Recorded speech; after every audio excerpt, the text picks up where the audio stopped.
verhalten. Ja. Schmeiß es raus! Yay! Und raus damit! Auf 12.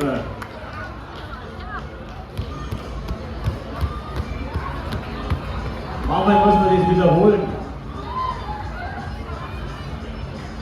Schmeiß es raus! Aber die schluckt sie gut.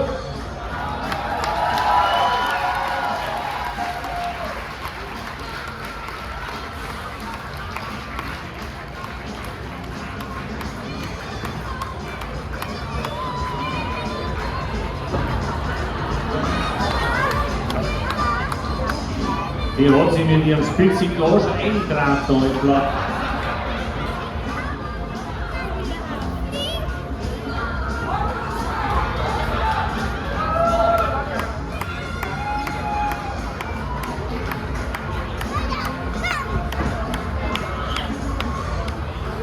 Kleiner Tipp an unsere Rekamateure.